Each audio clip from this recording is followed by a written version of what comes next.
Okay, Assalamualaikum dan salam sejahtera. Assalamualaikum. Okay, selamat datang ke podcast pertama kita iaitu Cerita Sini.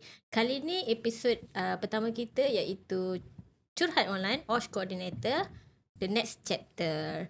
So, sebelum kita mula, saya perkenalkanlah diri saya sebagai host episod pertama. Itu saya Atirah. Okay, ini adalah episod pertama kita di mana kita akan borak santai-santai selama 1 jam.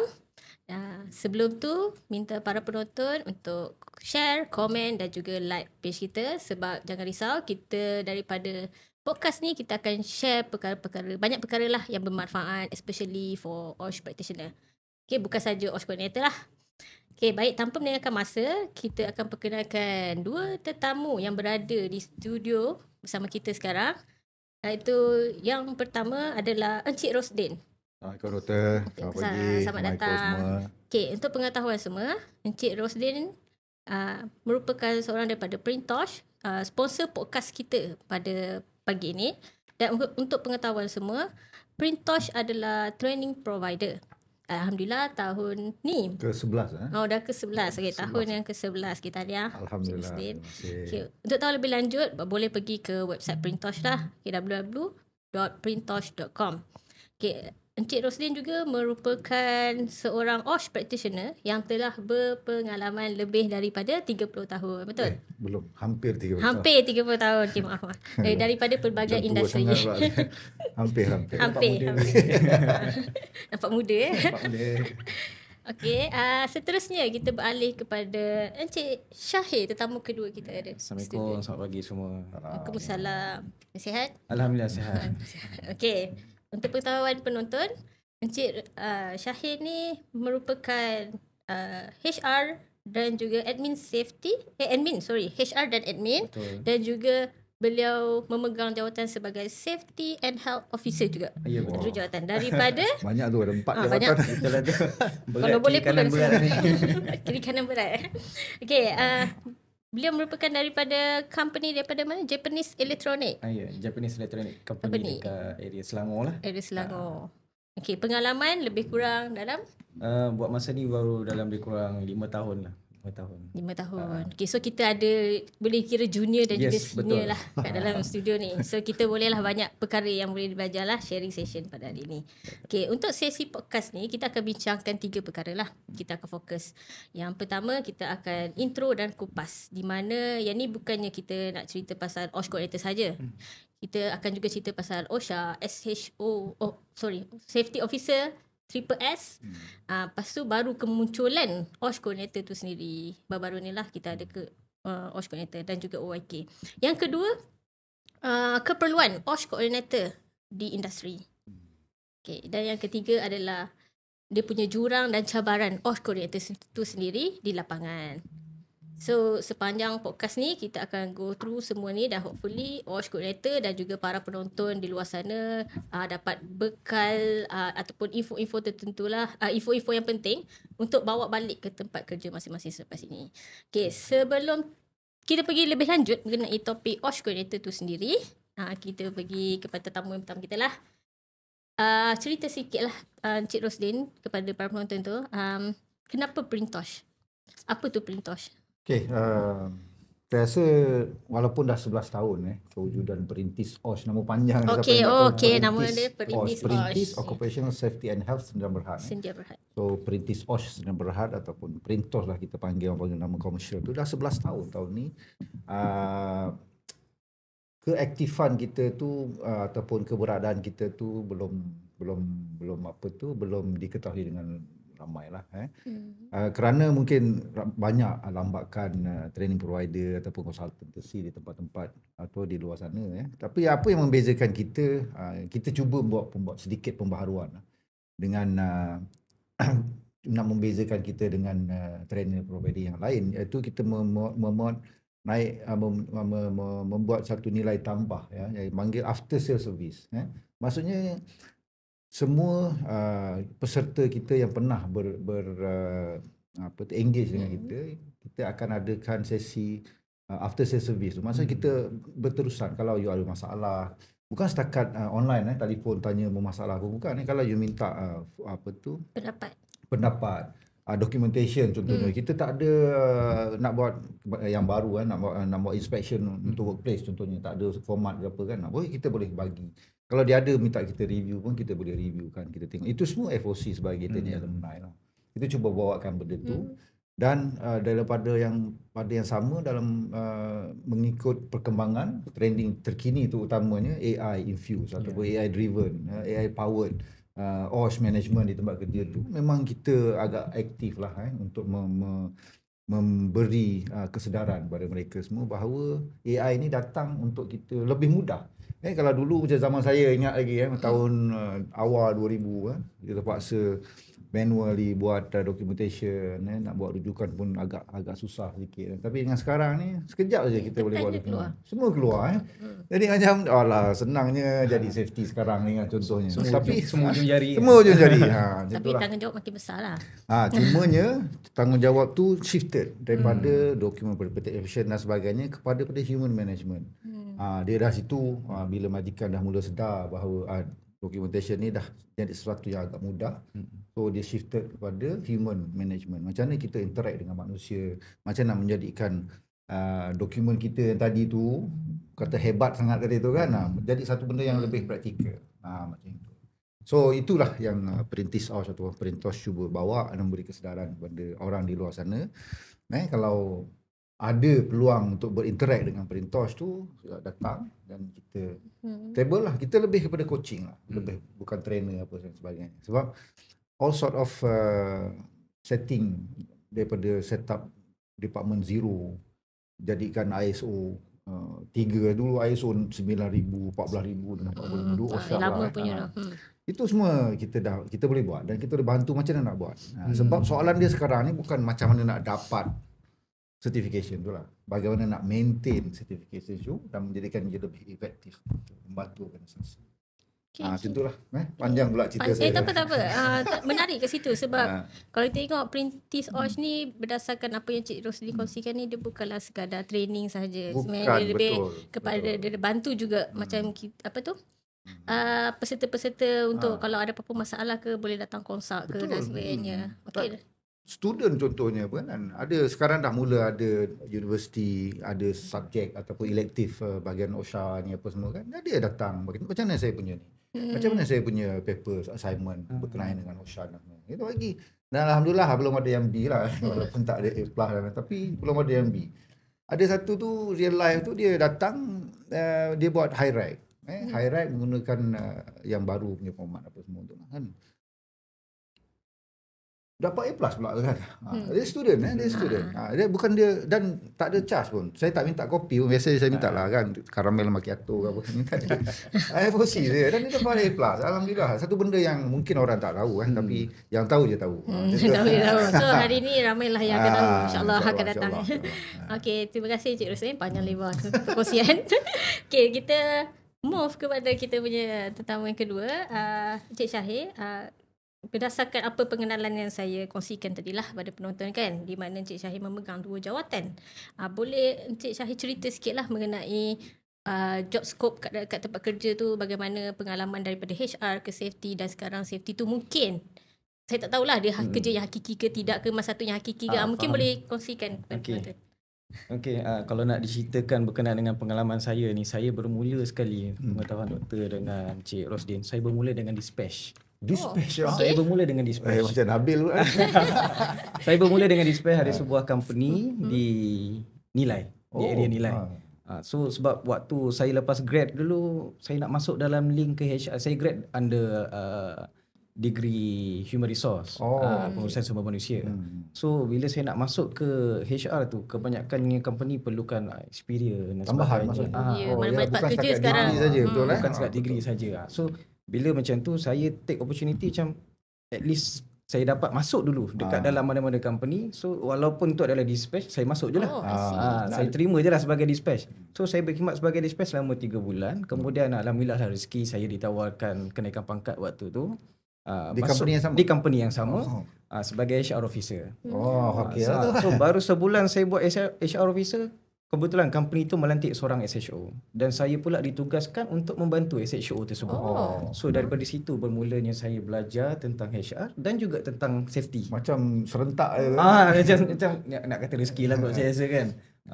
So lepas tu selama 2 tahun lah lebih kurang saya dekat company tu, kemudian saya dapat opportunity yang lebih baik. So saya berpindah di sebuah company di area Selangor lah, Japanese Electronic Company. Okay, so dekat situ pun nak dijadikan cerita juga, saya jawatan utama saya sebenarnya adalah HR. Kemudian saya dapat tahu yang company tu dalam proses nak mencari safety officer. Okay. Belum ada apa ni? Belum ada. Belum ada sebab waktu tu tak sampai lagi keperluan untuk melantik SHO. Tak ada. Keperluan sebab apa tu? Keperluan dari segi pekerja lebih daripada 500 orang tu lah. Okay. And then kemudian saya pun menawarkan diri lah, berbekalkan dengan pengalaman ataupun ilmu yang saya sedikit ada waktu saya dekat company yang lama ni. Tu saya menawarkan diri untuk pergi ke kursus tu lah, dan alhamdulillah saya berjaya mengikuti kursus tersebut selama 22 hari. Dan kemudian saya ambil exam untuk nak jadi safety officer ni kan. Saya ambil exam selama setahun lebih kurang lah. So alhamdulillah tahun ni hari tu bulan 9 saya dah dapat. Baru lagi? Baru lepas bukan bulan 9, bulan 7 hari tu. Baru bulan lepas. Baru saya dapat certified safety and health officer tu. Register sudah? Dah register dah. Alhamdulillah. Tahniah. So begitulah sekarang ni, kalau macam dekat company saya sekarang ni, saya memegang 2 jawatan lah. Yang pertama, tugas hakiki saya adalah bahagian HR, di mana saya kena menguruskan semua berkaitan dengan HR, dan di samping juga saya perlu mengambil kira berkenaan dengan safety and health officer. Itu saja. Okey, itu saja. Okey, menarik. Tapi dari segi gaji semua tu ada macam mana tu? Alhamdulillah, saya bila dilantik sebagai safety officer, saya diberi allowance tambahan lah. Allowance tambahan.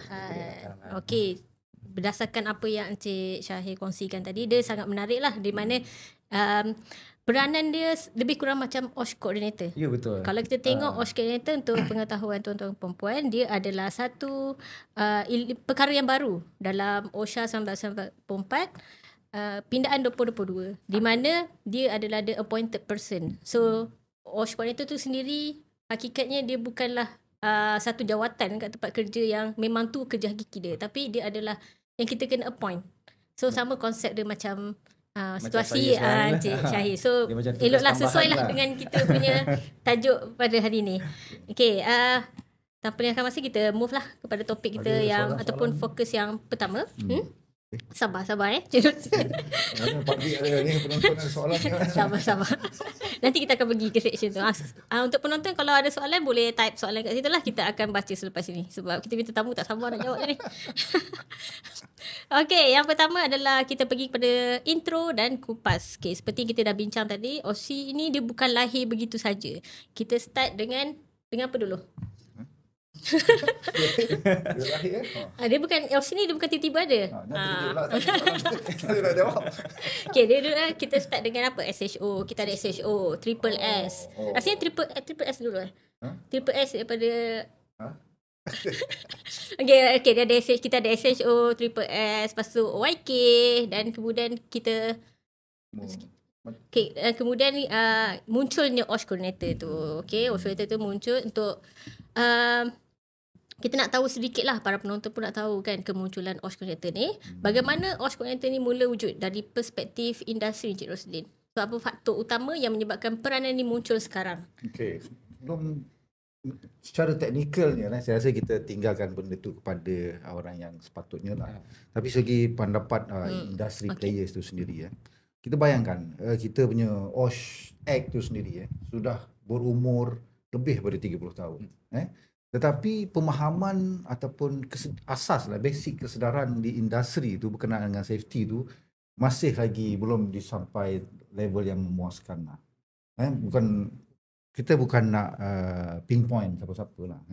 Tapi ini adalah usaha saya rasa yang murni. Saya sebagai industri sendiri setuju dia mengadakan OSH coordinator ni sebab apa? Macam tadi itulah, macam saya cakap, dia tak perlu safety officer, dia tak perlu safety supervisor. So company dia tak perlu apa-apa lah. Tak perlu buat apa-apa.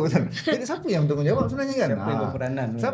Macam tu. Jadi biasanya kalau gilang-gilang yang macam ini, dia asal tangkap muat je kan. Asal boleh. Macam itu. Jadi OS coordinator tu sendiri dengan dulu desas-desus pada 2015-16 itu lagi dah berbunyi dah OS coordinator apa semua kan. Tapi alhamdulillah dengan amendment 2022 saya benda ni dah wajib lah. Jadi orang kata satu platform yang bagus untuk membantu memperluaskan lagi, jangan cakap pelaksanaan lah, awareness tu dulu. Sebab kalau kita tengok modul 3 hari tu pun dalam 11 topik untuk 3 hari tu kan memang terlampau surface lah. Yang tukang ajar, saya sendiri tengah mengajar OS coordinator ni, kadang-kadang saya nak ajar sampai level mana kan. Sebab kita tahu OS coordinator yang datang ni, sekejap lagi dia datang ke office, balik ke tempat kerja dia memang kenalah. Semua dia kenalah. Walaupun kalau kita perhatikan OS coordinator tu punya tanggungjawab 5 je yang dibagi kan. Semua dah level 5 ni, 4 kerja dia membantu. Kalau perasan tu 4 kerja dia membantu. Membantu siapa? Membantu majikan. Membantu majikan mengamalkan KKP. Membantu majikan membuat penilaian risiko. Membantu majikan apa lagi kan? Membuat pelaporan jika kemalangan. Dan juga apa lagi satu, membantu majikan mentaksir risiko. Mentaksir risiko. Tadi mentaksir risiko. Ada satu lagi dan pemeriksaan tempat kerja. Pemeriksaan di tempat kerja. Dan yang akhir sekali mengikut arahan lah. Mengikut arahan maknanya ke arahan ni orang kata blank check lah kan. Yang maknanya kau ikut je lah apa aku buat, minta. Jadi daripada situ still walaupun ada orang yang coordinate, daripada dulu tak tahu siapa. Sekarang dah ada coordinator tu, tapi still majikan masih lagi memain peranan utama untuk memastikan KKP di tempat kerja tu berjalan dengan lancar lah. Itu dia. So kadang-kadang orang salah faham OS coordinator ni semua kita sapu, tak boleh. Sebab tugas dia membantu. Jadi apa yang di luar sana tu pun jangan cakap jangan rasa ada terpaksa lah. Sebab majikan yang kena bagi dia. Kalau dia kata saya tak tahu nak buat ni, okey, majikan kena hantar dia pergi training lain. Majikan dia tak tahu bawa high rack. Sebab high rack dekat 3 hari tu berapa jam je kan. 1 hari setengah, 1 hari lah dia mengajar 3 hari tu kan. So bagi hantar high rack 2 hari punya workshop. Kalau dia tak faham macam mana nak buat workplace passion, nampak macam mudah. Sebab mata kita tak dilatih untuk mencari. Untuk mencari salah. Itu semua skill lah. Mencari salah orang senang kan. Pandang semua dah main jak sana, tak boleh. Tapi di tempat kerja ni tempat kita dah terlampau satu, dia telah biasa. Kan? Tengok okey je, tak ada apa pun. Jadi bila workplace inspection tu semua okey kan. Ada satu je lah, itu pun housekeeping. Biasanya housekeeping. Plastik tak buat lah, dustbin tu lah. Persepah dan sebagainya, housekeeping. Jadi benda tu sebenarnya kita maknanya the next level lah. Kena ada satu jambatan, the bridging course kita panggil, ataupun orang kata apa, what's next. Jangan kita lepas macam itulah. Bahagian DOS umpamanya dia ada target dia sendiri. Mungkin OSNP sampai 25 dia dah ada dekat close berapa puluh ribu registered ataupun train coordinator. So what's next? Dengan coordinator yang dah terlatih ni, apa kita nak buat? Macam tu. So dalam Trintos ni memang kita tengah develop manual macam mana. Benda yang simple kadang-kadang. Macam mana untuk melakukan workplace inspection contohnya. Tapi handbook. Apa yang kita patut tengok kalau kilang tu banyak kilang perabot, kilang chemical, kilang elektronik dan apa yang kita patut tengok.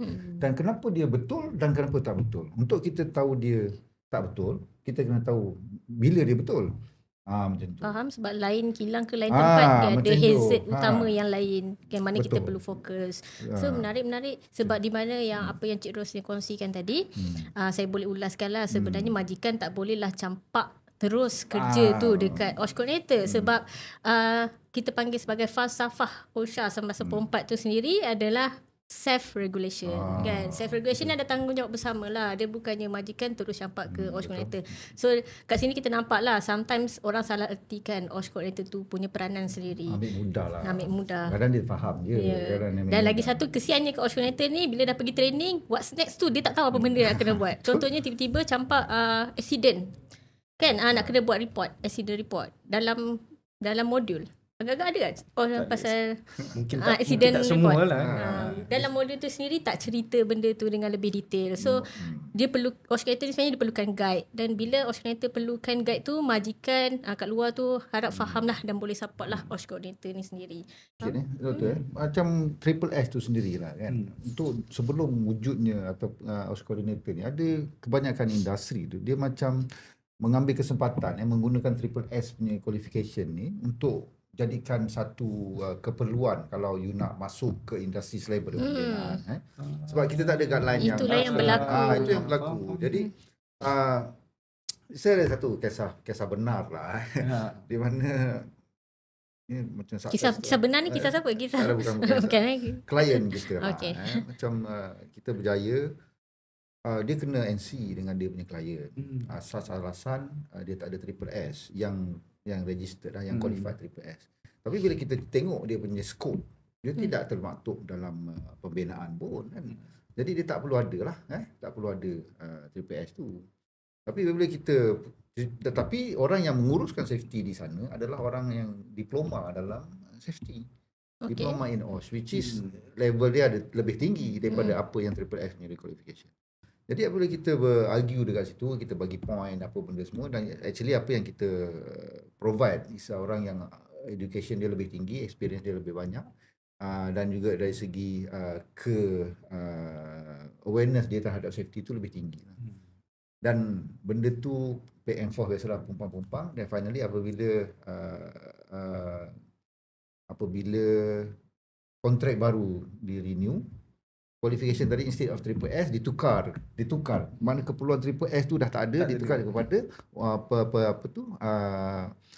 safety coordinator yang ataupun dia panggil pengamal safety berpengalaman. Tidak tanpa ada Triple S tu lah. Jadi macam tu pula.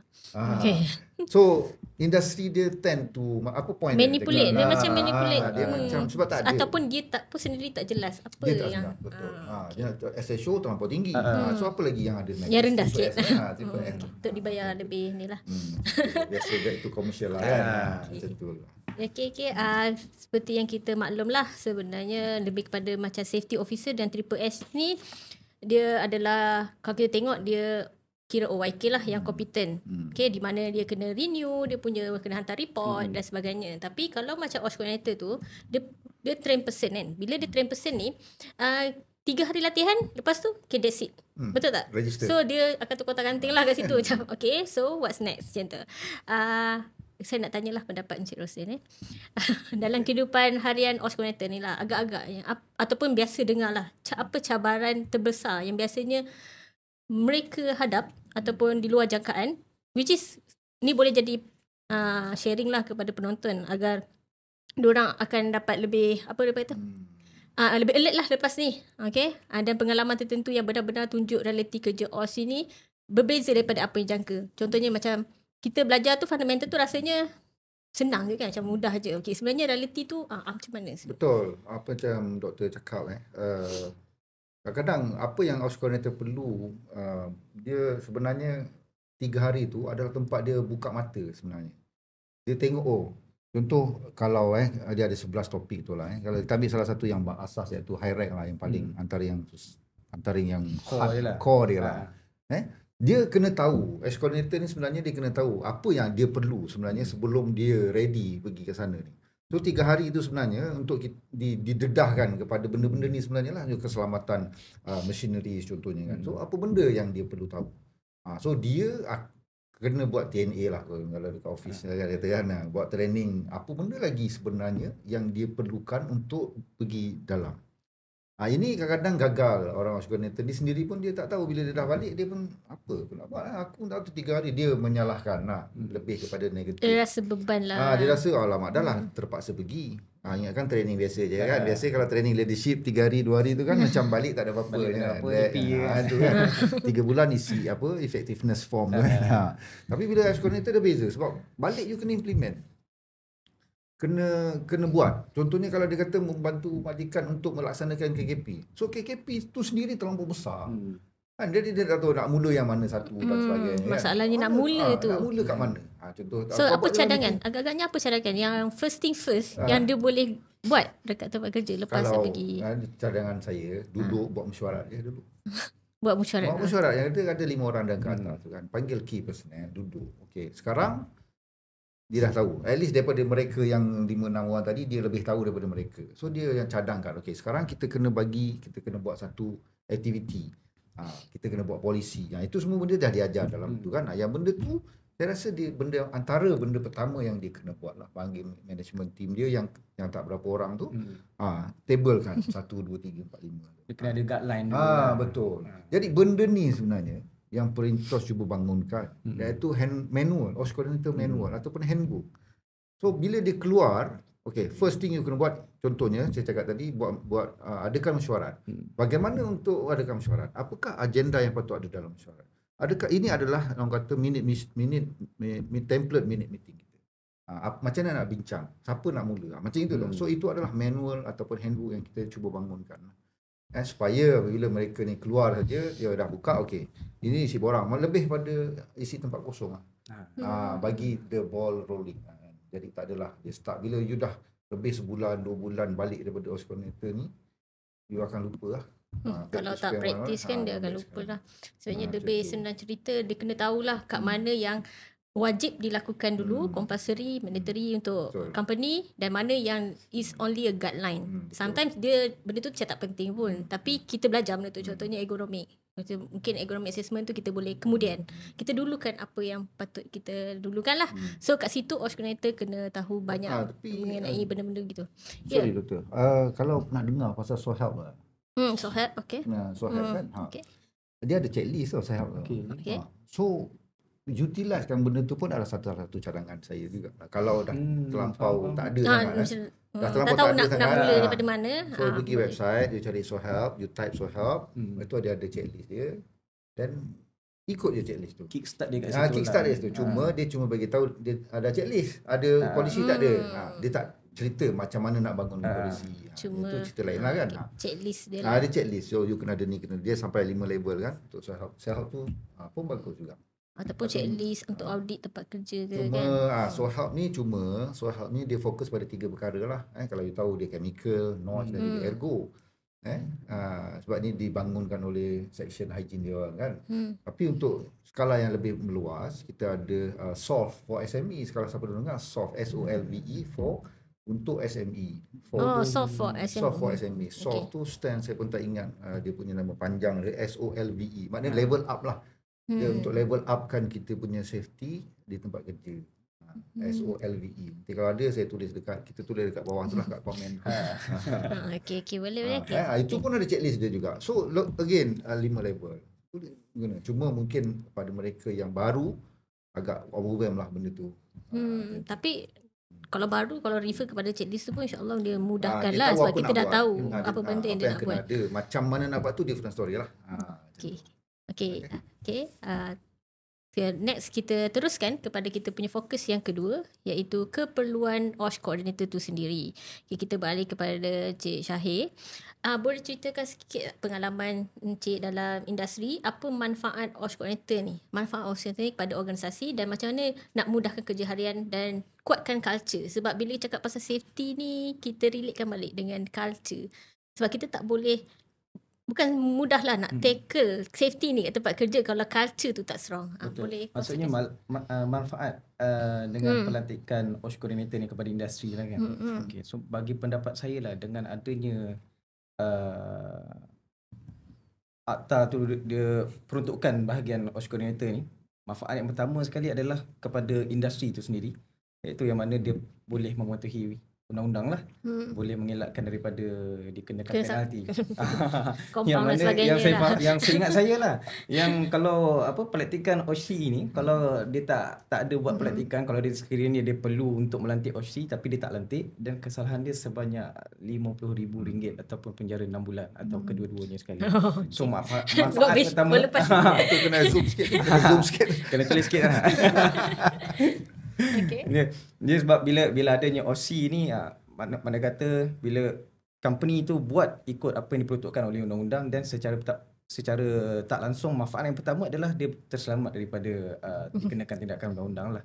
Dan yang kedua, manfaat yang paling terbesar lah bagi saya punya pendapat, iaitu kesedaran berkenaan dengan keselamatan dan kesihatan pekerjaan tu sendiri. Yang mana bila adanya pelantikan OSHI, secara tak langsung di peringkat pengurusan atasan pun sendiri dia akan sedar bahawa kepentingan betapa pentingnya berkenaan dengan keselamatan dan kesihatan kepada pekerja. Dan yang ketiga bagi saya, pendapat saya, bila adanya pelantikan OSCE, mana kata dia akan memantau dari segi pentaksiran risiko, membantu dalam menguruskan pelaporan kemalangan. So secara tak langsung bila adanya kerja-kerja tu statistik kemalangan pun insya-Allah akan menurun saya rasa. Dia akan menurun. Dapat membuat trust. Tidak pun majikan perasan ada orang tengok ni. Ada orang tengok. Mungkin Lebih bulan ni ada 2 berhati-hati kemalangan. Bulan depan mungkin dah tak ada kan. Bila adanya pelantikan OSCE ni. Tapi yang paling penting lah saya rasa kan Doktor dengan Encik Rosdin, bila adanya pelantikan OSCE ni terutamanya kesan yang paling orang kata signifikan lah kepada industri, terutamanya industri SME ni, industri kecil ni. Kalau dia tak perlu membuat pelantikan SHO, tapi bila adanya keperluan untuk melantik OSCE ni, so secara tak langsung dia dapat jimat kos lah. Banyak. Instead of dia ambil SHO, dan dia boleh hire OSCE ataupun dia melantik salah seorang pekerja dia lah. Tapi kena ada allowance tambahan lah. Tapi sebab of kerja course lah bertambah kan. sebab kerja Produk bertambah tambah. kan. Tak boleh lah free-free je kan. Tak boleh ambil kesempatan lah senang Betul, cerita. betul. Kalau tak dia ambil kesempatan pula nanti. Okay. Balik kepada Cik Rosdin, agak-agak berbaloi tak jadi OSH coordinator tu sendiri? Contohnya, tiba-tiba kena point pula, tiba-tiba ada pula penonton hari ni tengok, esok tiba-tiba dapat surat. Kalau itu kalau berbaloi tak agak-agak pada untuk saya kalau anda tiba-tiba dapat wahyu yang begitu. Wahyu Wahyu yang begitu tiba bos cakap pergi jadi OSH coordinator contohnya kan. Itu adalah satu orang kata apa benda yang anda jangan tolak, rezeki anda jangan tolak.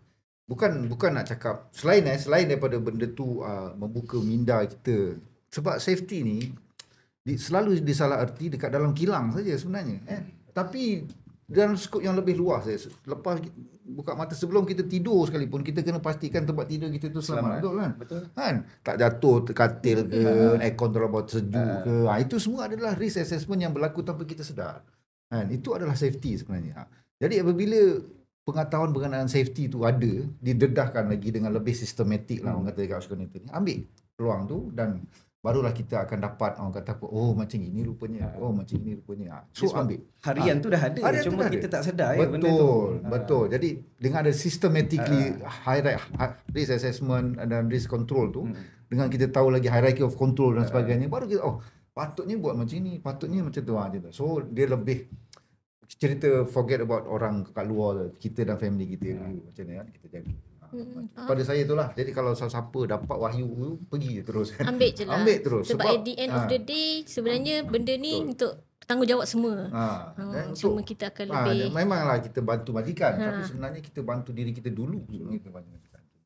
Okay. Dari para penonton kat luar sana lepas ni bolehlah take note. Jangan larilah daripada jawatan tu. Sebenarnya benda ni tu hanya orang kata baby step. Lepas tu banyak lagi kan. Opportunity yang dibuka. Kalau kita nak terus kepada bidang safety safety ni sangat luas lah. Awak boleh jadi lecturer, awak boleh jadi auditor, awak boleh jadi technician, awak boleh jadi consultant, jadi trainer, you name it. Dan itu tak termasuk bidang. Ada banyak bidang lagi, bidang health tu sendiri, yang safety lebih tu spesifik. Kan dalam health tu ada lagi dalam tu kan. So banyak senang kita cerita 1 jam pun tak habis lah kan. Betul. Itu mungkin episod lain. Point dia. Episod akan datang lah. Kita cerita kerjaya dalam safety contohnya kan. Itu episod yang akan datang. Tapi point dia dekat sini adalah itu adalah satu benda yang orang kata rahmah lah rezeki kita. Bukan nak cakap HR tak bagus, bukan nak cakap kerja apa-apa engineer tak bagus. Tidak. Tapi kalau kita perhati dekat industri tu sendiri orang yang dah convert jadi safety officer daripada background engineering, contoh chemical engineering, mechanical engineering, electrical engineers. Me myself boleh engineering background. Okay. Dia pun jadi. So bukan cakap engineer tak bagus. Kita perlu engineer kalau semua jadi safety siapa yang engineer. Tapi point dia kat sini adalah kerjaya tu panjang langkah. Dan kalau kita jadi lecturer contohnya umur kita 70 pun orang masih lagi perlukan kita untuk kan berkongsi pengalaman. Okay. Itulah. Okay, menarik. Okay, masa pun mencuburi kita. Sekarang ni, bukan. Sekarang ni kita pergi kepada section soalan-soalan daripada kita punya follower di social media. Okay, soalan yang pertama, yang ni mungkin Cik Syahir boleh jawab lah. Okay, soalan dia, kalau semua orang kata safety tanggungjawab semua, habis tu apa keistimewaan OSH coordinator tu sendiri? Soalan dia, okay, kalau semua orang kata safety tu tanggungjawab semua, apa keistimewaan OSH coordinator tu? Apa kerja OSH coordinator? Apa macam tanggungjawab OSH coordinator tu? tanggungjawab sebagai OSH coordinator tu? Macam mana saya akan fikir. Oh, maksud dia OSH coordinator ni memang Okey. Boleh, Boleh. mungkin Tak, saya saya nak bantu sikit. boleh bantu saya. Okey. sebab dia macam ni. Safety is everybody's punya responsibility. Ya, betul. Betul kan. Itu Tapi tagline yang biasa kita dia dengar. terdengar betul kan. Tapi ada orang tanya siapa yang set the guideline? Siapa yang set the rule? Kan? Contoh di jalan raya kan. Takkan JPJ duduk kat situ. Habis kerja JPJ apa? Orang tanya kan. Jalan raya ni Jabatan Pengangkutan Jalan. JKR contohnya kan. Kita yang bawa jalan raya. Mana JKR dekat mana? JPJ ni dekat mana kan? So apa kerja mereka? Yang sama kat sini safety. Pergi dekat tempat kerja, office contohnya kan. Kerja kita set guideline. Kalau awak nak buat mesyuarat, kalau awak nak buat extension, pastikan tak ada slip and trip hazard. Macam mana. Itu bagaimana nak kenal pasti? Begini caranya. Itu adalah dia punya function. Whereby kita sebagai orang yang biasa make sure benda tu kita ikut lah. Kalau dia suruh A, B, C, kita buatlah A, B, C. Itu namanya semua orang punya kerja. Bukan yang tukang buat A, B, C, lepas tu minta tolong awak. Awak buat A, B, C awak ikut lah. Bukan. Itu apa yang berlaku. Sebab kita masih lagi dalam satu fasa policing safety. Maksudnya tanpa polis kita langgar je lampu merah, betul? Dia tanpa safety helmet merah ni kan, orang langgar je. Habis tu Syahrir datang. Okey, semua buatlah semua buat kan. Tadi tak ada je habislah. Sebab tu dia orang suka buat kerja-kerja yang risiko tinggi ni sama ada weekend, cuti ataupun malam. Sebab kerja tu mudah. Sekejap je siap. Over the weekend siap. Tapi kalau ada safety, 3 hari tak siap dokumen review kan. Itu yang orang kata apa? The pro and cons pendapat mereka lah. Dia kata OSH ni dia adalah champion lah untuk dalam dia punya industri, dalam pekerja-pekerja tu dia kena lead. Dia kena lead untuk semua orang tu. Macam yang Encik Rosli cakap tadi, dari segi siapa yang nak merangka prosedur tu, siapa yang nak buat, and then bila enforcement tu, itu baru minta kerjasama pada semua orang. Itulah yang dikatakan safety responsible untuk semua orang. So tugas coordinator lah, dia akan lead the organisasi tu untuk ke mana, dan memang tanggungjawab semua, tapi siapa yang nak lead tu. So itulah tugas OSH coordinator ya. So, dan tambah sikit dulu. Bila kita buat prosedur kan, lagi satu. Sebab dalam Perintos ni kita tagline suka membuat praktikal. Prosedur tu sendiri. Jangan kita kadang-kadang kita short sendiri. Prosedur kita punya dah tebal kan. Tapi bila tanya kat bawah satu pun tak sampai ke pekerja. Macam mana saya nak ikut? Sebab baca tak prosedur tu kan. Dia suruh kita panjat tapi kena pakai tu, kena buat ni. Macam mana kita orang nak ikut? Tak siap kerja. Jadi buah boleh fikir gitu. So point dia libatkan mereka dalam SOP dan sebagainya. SOP punya pembangunan development of SOPs tu. Wakil pekerja wajib ada untuk dapatkan input. Memang kita daripada buku kita belajar macam ni kan. Tapi praktikalnya kat awal kita kena faham juga. Mereka dah buat benda tu dah 10 tahun contohnya kan. Kita kena faham. Jadi give and takes lah. Point dia kat sini kena ada employees punya engagement untuk buat apa-apa polisi ataupun SOP. Dia senang cerita, apa-apa pun culture, awareness, benda-benda tu kita kena tekankan lah dan libatkan semua pekerja untuk setiap kalau tak boleh buat semua, jangan tinggal semua. Kita kan bekerja tu kan. Kurang-kurangnya adalah yang adalah buat lagi. Jangan alasan pula cakap prosedur kita tak betul dan kita tinggal semua sekali. Janganlah tentu kan. Kita pun ada tanggungjawab tu, jangan bersama. Tanggungjawab kita bagi tahu bos. Tak boleh bos, saya macam mana saya nak ikut. Macam itu. Jangan bila dah accident baru jadi. Macam ni bukan salah saya. Ni safety lah. Buat prosedur tak betul. Itu semua salah orang. Kecuali kita. Kecuali kita. Okey, faham.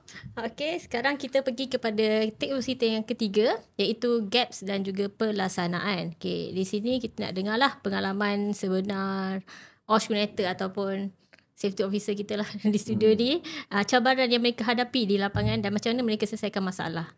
So untuk mulakan, kita tanya pengalaman Cik Syahrir lah. Apa jurang dan cabaran paling ketara yang OSH coordinator hadapi di lapangan dan macam mana Encik rasa biasa selesaikan masalah tu? Okey, bagi atas pengalaman saya dekat yang syarikat yang saya bekerja sekarang ni lah kan, seperti yang saya bagi tahu daripada awal podcast tadi ni, yang mana waktu saya masuk tak ada safety officer dan kebetulan waktu tu syarikat baru nak melantik safety officer kan. Okay. So dekat situ mana kata bagi saya jurang untuk pelaksanaan nak implement berkenaan dengan safety tu sangat jauh disebabkan gap tu sangat jauh disebabkan awareness antara pekerja dengan majikan dan terutamanya berkaitan dengan keselamatan. So awareness tu saya boleh katakan jauh-jauh macam mana? Dia yang tahap pekerja dengan majikan berlainan ke? Dia saya boleh kata kalau macam ada accident habis waktu tu. Habis waktu tu habis maksudnya? Macam tu maksudnya tak ada diberitahu pada pihak majikan. Simpan ke macam mana? Dia tutup. Dia bukan simpan, dia tutup kes macam tu je lah maksudnya. Dan tutup kes dan disembunyikan lah. Dia tak ada claim apa-apa ke? Dia basically macam kes-kes yang simple-simple ni lah. Setakat ni yang first aid case tu memang confirm disimpan lah kan. So tak adalah menyebabkan nyawa apa. Setakat ni tak ada lagi lah yang saya dengar. So dekat situ saya punya main cabaran saya adalah macam mana saya nak create the culture berkenaan dengan safety itulah. So daripada 2020 saya ingat saya daripada 2023 lebih kurang saya betul-betul ambil alih berkenaan dengan safety ni sehingga sekarang. Memang apa sekali yang berlaku, contoh berkaitan dengan aksiden apa semua, memang saya sangat menggalakkan setiap pekerja untuk laporkan kemalangan tu. First kali mindset yang saya terapkan adalah bila berlaku kemalangan tak semestinya salah. Kita nak betulkan apa yang salah. So kalau berlaku kemalangan tapi kalau dia senyap, so kita tak tahulah apa yang salah sebenarnya kan. Kita bukan nak cari salah pekerja. Mungkin ada sebab dalam persepsi orang sebab dalam berlakunya kemalangan ni dia ada safe act, dia ada unsafe condition kan. So kita nak cari yang mana satu sebenarnya kan. So kalau kita tak tackle dekat situ, macam mana kita nak improve kan? Macam mana kita nak pastikan kejadian kemalangan tu tak berulang lah. Tu yang saya nampak lah. And then kalau dari segi kalau dari segi coaching tu maksudnya kat sini macam apa yang saya buat sekarang ni, saya lebih kepada awareness tu saya akan tampal signage, and then kalau dalam production tu waktu morning briefing saya akan join sekali. Kita akan buat macam toolbox dalam 5 minit saja kan untuk just mengingatkan keselamatan. And then kalau katakanlah berlakunya kemalangan, and then keesokan harinya saya akan terus pergi. Biasanya keesokan harinya saya akan terus pergi untuk just briefing balik. Untuk pastikan awareness orang tu pada semualah. Nampak macam senang tapi senang. Bayangkan tapi dia ambil masa lah benda ni sebab nak bayangkan sorry doktor. Okey, boleh. Dia punya crowd tu pekerja kita ni daripada international. Itu cabaran itu lain kan. lah. Itu jadi macam ayang itik kan Language barrier. AI dah ada dah. Boleh translate. Sekarang dah banyak bantu lah kan. Tapi kita pun tak boleh pastikan yang dia cakap tu betul. Apa yang kita nak cakap tu betul ke dia translate. Itu cabaran macam toolbox apa semua tu dengarnya macam bunyinya macam senang lah kan. Macam tu lah. Tapi itu mana yang saya dapat buatlah. Kadang ada benda juga, ada beberapa perkara yang saya overload disebabkan tugas hakiki kan. Betul. Tugas hakiki HR tu ya. Sebab tu dalam tambah sikit boleh tak? Boleh terus. Saya ni banyak punya menambah ni. Itu bezanya senior dengan junior ni. Jurang tu. Jurang lain. Ini jurang lain pula ni. Dalam culture tu sendiri saya lebih prefer atau saya banyak guna apa tu safety maturity ladder tu daripada 5 steps tu lah. Yang bila kita towards ke generative culture yang atas sekali tu daripada pathological, lepas tu kita pergi pada reactive dan generative, lepas tu proaktif dan juga generatif, kalkulatif dan juga generatif lah. So untuk kita pergi ke generative culture tu sebenarnya pillars yang paling penting saya banyak dalam 4 benda selain daripada leadership and commitment. Bosses tu of course lah. Bos kena main peranan. Kalau bos tunjuk contoh yang tak berapa betul ataupun tak betul, dan yang lain tu jangan cerita lah. Commitment, role kena clear. Maksudnya siapa buat apa.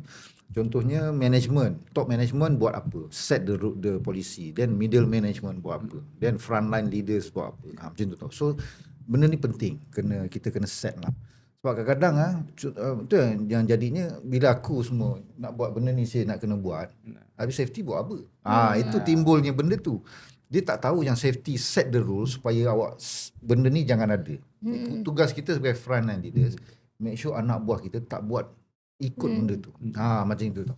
So bila rules tu atau role tu clear, and then baru benda tu baru nampak tugas saya sebenarnya ikut je apa nak buat. Yang tugas saya pula make sure prosedur yang kita buat mudah diikut untuk mereka. Yang atas pula kita tunjukkan contoh supaya mereka ni ikut kita.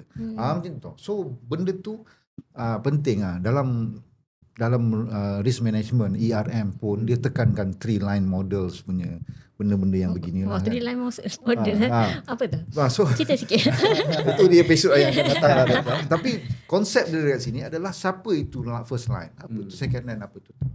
Ini penting dalam kita untuk pergi ke culture yang seterusnya. Sebab Malaysia dah berapa puluh tahun company yang sampai ke level 5 generative culture tu, dia boleh claim dia sampai lah mungkin company yang besar-besar, oil and gas, share, petrol mungkin kan. Tapi sampai level 3, level 4 itu pun dah terror lah kita cakap lah. So kita kena clear leadership, employee engagement, risk kita kena make sure risk kita identify dan kita mitigate semua benda-benda yang macam tu lah. So itu orang kata bukan OPS coordinator punya level lah.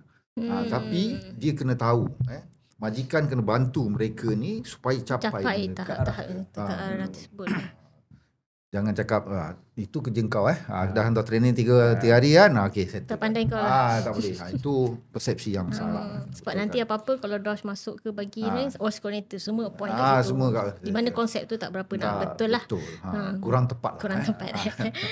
Okay, saya menarik perkongsian tetamu kita hari ini di mana Encik Syahir ada tekankan, saya tertarik dengan yang betulkan apa yang salah, di mana reporting dari segi accident tadi tu. Betul. Di mana nak tackle culture tu, sebab Encik Syahir pun sedia maklum agak baru juga, agak barulah nak banding dengan kita punya Sifu kat sini kan. Dan juga konsep yang menarik daripada Encik Rosdin di mana tekankan 5 tahap safety culture tu sendiri, di mana kita kena faham dan tahu supaya yelah kita nak implement culture kat tempat kerja, di mana basic fundamental iaitu 5 tahap safety culture tu kita kena tahu juga. Sebab dia ada banyak juga kalau cakap pasal culture ni, konsep teori konsep dia tak habis. Benda ni banyak sangat. Dia ada yang blame culture, benda-benda macam tu. So kita kena tahulah, dan juga dari situ kita boleh tackle apa yang kita nak mula kat tempat kerja tersebut. Okay, banyak dah perkongsian kita pada hari ini, saya rasa. Jadi sebelum kita tutup hari ini, saya nak simpulkan lah. Sebenarnya banyak benda yang kita dah bincangkan hari ini, daripada intro dan kupas tadi kan, reality kerja OPS coordinator, peranan mereka bukan sekadar formality tapi strategik dan juga praktikal, di mana kita bermain dengan people, kita how to manage people, how to tackle them dan so on. Lepas tu kita ada kita tengok kenapa OPS ini penting dari perspektif industri, kerajaan kan, majikan, serta impact mereka daripada budaya dan operasi harian kita dari hari ke hari. Dan akhir sekali dengan cabaran dan juga jurang pelaksanaan di lapangan, bagaimana OSCE itu sendiri handle situasi sebenar dengan cara yang praktikal lah. Okay, jadi sebelum kita tutup, saya nak minta lah tetamu-tetamu kita untuk kongsi sikit untuk penonton. Bagilah nasihat ataupun satu tips kepada OPS coordinator yang baru berkecimpung dalam bidang safety ni lah, yang tengah baru mula nak bekerja ke. Satu nasihat dan juga tips lah kepada penonton. Kita mulakan dengan Cik Syahir. Okay, kalau pendapat saya lah, kalau mana-mana OSCE di luar sana yang baru sahaja dilantik oleh majikan dia, so pertama sekali senaraikan dulu apa tugas-tugas yang dia kena buat, tanggungjawab yang dia kena buat. Dan daripada situ dia kalau dia faham konsep gap analysis tu lah kan, dia setkan untuk contoh tugasan yang pertama, gap dia mungkin 1, 2, 3. So daripada gap itulah yang boleh menentukan dia ni perlu latihan susulan ke tidak. So bila majikan ataupun dia punya bos nampak gap tu terlalu jauh, terlalu ada jurang kat situ, so itu akan menunjukkan OPS coordinator ni dia tak cukup sekadar training tu saja, dan mungkin dia kena pergi training yang spesifik. Contoh macam tadi, salah satu tugas membantu dari segi melaporkan kemalangan. So kalau kita tengok training provider kat luar sana, ada juga training yang berkaitan dengan cara-cara membuat pelaporan kemalangan, accident reporting, accident investigation reporting. So training-training macam itulah yang saya rasa OPS coordinator perlu pergi. So dia lebih detail sikit lagi lah. Betul, untuk pendapat saya lah. Okay, menarik pendapat tu, di mana kena carilah gap analisis kat mana nak kat training, kat mana yang kita nak bagi lebih tumpuan, kalau nanti audit kat mana yang kita nak kena fokus. Sebab majikan kadang tak tahu. Majikan dia tugas dia hantar and then dia expect Osh Coordinator ni dah tahu semua. So dia yang dah tahu sikit ni dan dia boleh cari lebih detail lagi apa training yang dia perlu. Sebab majikan pun tak tahu sebenarnya training Osh Coordinator tu sendiri sebenarnya dia sangat basic. Sangat basic, betul. Sangat basic kan. Okey, Encik Roslin, tips dan satu tips dan nasihat untuk penonton. Simpulkan. Simpulkan. Bukan nak cakap nasihat lah, tapi kita kena kerjasama menjadikan platform Osh Coordinator ni sebagai satu platform untuk semua orang membudayakan KKP di tempat kerja. Sebab saya dah dekat 30 tahun buat safety. Isu dia sama je. Company pun dah banyak saya keluar masuk, berhenti kerja, pergi tempat lain. Isu saya dia pun baru nak lahir. isu dia sama je. Saya berurusan dengan safety orangnya yang macam tu, persepsi yang begitu kan. Memang sama semua tempat. Mungkin berbeza watak tetapi jalan ceritanya itulah dia. Saya haraplah dengan wujudnya Osh Coordinator ni menjadikan dia lebih agent, taburan lebih ramai. Sebab tak perlu hantar satu, kadang-kadang kita hantar je lah 2-3 orang apa semua. Kalau tak mampu hantarlah sedikit. Kau tu tak mahal. Tak mahal pun kan training tu 3 hari tu. Ni Fritos pun buat antara yang termurah lah. Promote sikit lah. Antara yang termurah di pasaran kan kita buat sebab kita ada kata dengan UTM dapat ni kan. Tapi point dia dekat sini, banyakkan agent. Bila agent tu ramai, kalau 10 kita hantar, mungkin separuh. Kalau banyak, mungkin dapat 10%, 20% yang memang betul-betul, dia akan tambah lagi macam tu lah. So, it's a number games lah. Sebab DOSH dia ada target dia sendiri untuk dapat meramaikan orang. Jadi tugas kita ni bantu dia lah. Bantu pihak DOSH.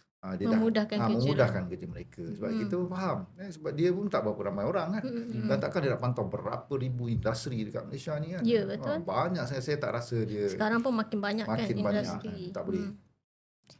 Jadi tugas kita lah bantu mereka, dan Perintos ni sebagai salah satu approved training provider untuk Osh Coordinator ni, kita cuba bangunkan tools ala-ala, bukan setakat bercakap macam ni kan. Sebab cakap ni bagi tag okey settle kau baca selesai. Tapi lebih pada tools, alatan, praktikal benda yang buat. You ada satu set ni, you balik you follow je set ni. InsyaAllah lah yang basic tu akan cover.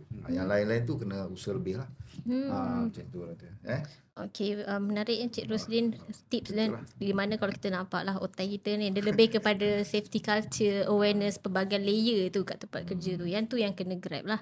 Okey, alhamdulillah selesai sudah kita punya sesi podcast pada hari ni. Terima kasih banyak kepada tetamu-tetamu kita di atas perkongsian yang sangat manfaat. Okey, diharap dapat membantulah kita punya para penonton, dan yang paling penting terima kasih kepada kita punya semua followers dan juga penonton secara live di Facebook sekarang. Jangan lupa share live ni supaya lebih ramai Osh practitioner di Malaysia akan mendapat manfaat lah. Sebab yang ni nanti kita akan upload juga kat YouTube. Yang mana yang terlepas tu mungkin boleh tengok lah di situ. Okay, saya Atira undur diri dan kita jumpa lagi di episod yang akan datang. Saya nak tinggalkan satu pesanan lah untuk semua para penonton, di mana apa yang kita dah bincang pada hari ni, Osh Coordinator ni mungkin titik mula bagi kita, tapi keselamatan adalah perjalanan seumur hidup. Bila semua orang jaga, barulah semua orang selamat. Okay, Assalamualaikum dan jumpa lagi. Okay, terima kasih. Terima kasih banyak. Terima kasih bro.